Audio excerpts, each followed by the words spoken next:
지금 전 세계가 코로나19 방역 대책으로 사회적 거리두기를 강조하고 있습니다. 그런데 북유럽의 스웨덴은 평소처럼 일상을 유지하자는 정반대의 정책을 시행하고 있다고 하는데요. 무모한 실험이다, 과학적 선택이다, 이렇게 평가가 엇갈리고 있습니다. 유럽 전역이 확진자와 사망자가 계속해서 급증하고 있습니다. 이렇듯 코로나19의 강한 감염력은 일찍이 증명되었습니다. 그런데 스웨덴은 집단 면역을 만드는 것이 장기적으로는 사망자를 줄일 수 있다고 판단했습니다. 여기서 집단 면역이란 백신 접종이나 감염을 통해 집단 내 일정 비율 이상의 면역력을 갖게 될 경우 집단 전체가 질병에 대해 저항성을 갖게 되는 것을 말합니다. 통상 인구의 50%에서 70% 정도가 감염됐을 때 집단 면역이 생겼다고 보는데요.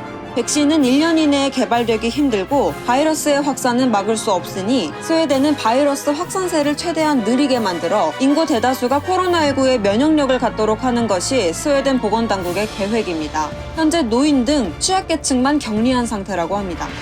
스웨덴의 주장은 이렇습니다. 국경 폐쇄나 야외 활동 금지 등의 봉쇄 정책은 일시적 효과를 거둘 수 있을지 몰라도 해외 유입원 등을 영구적으로 차단하기는 어려운 만큼 집단 면역만이 유일한 해결책이 될 수 있다는 건데요. 이는 스웨덴의 사회 문화적 특성상 맞벌이 부부가 대다수이기 때문에 아이들의 보육을 책임지는 학교가 문을 닫을 경우 25%가량의 의사와 간호사들이 아이를 직접 돌봐야 하기 때문에 의료 시스템 운영에 차질을 빚을 수 있다는 이유도 있다고 합니다.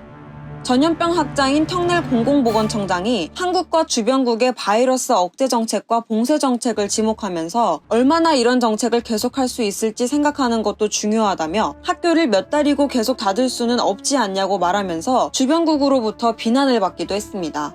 적극적인 확산 저지 대책이 아니라도 어느 정도 확산을 방치하는 집단 면역 방식이 장기전에 효과적이라는 게 스웨덴 보건당국의 판단입니다.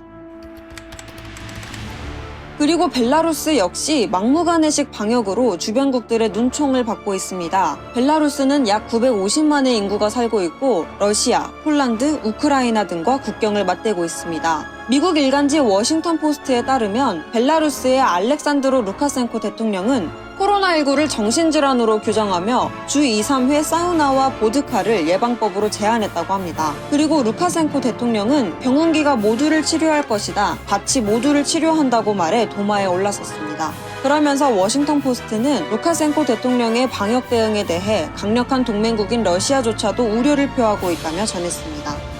벨라루스는 유럽에서 현재 유일하게 축구리그 일정을 강행하고 있는 국가이기도 합니다. 지난 28일 수도 민스크에서 열린 축구 경기에서 상의를 탈의한 채 열광하는 관중들의 모습이 포착되기도 했습니다. 시청자 여러분들은 이를 어떻게 생각하시나요? 오늘의 소식 여기까지입니다. 시청해주셔서 감사합니다. See you!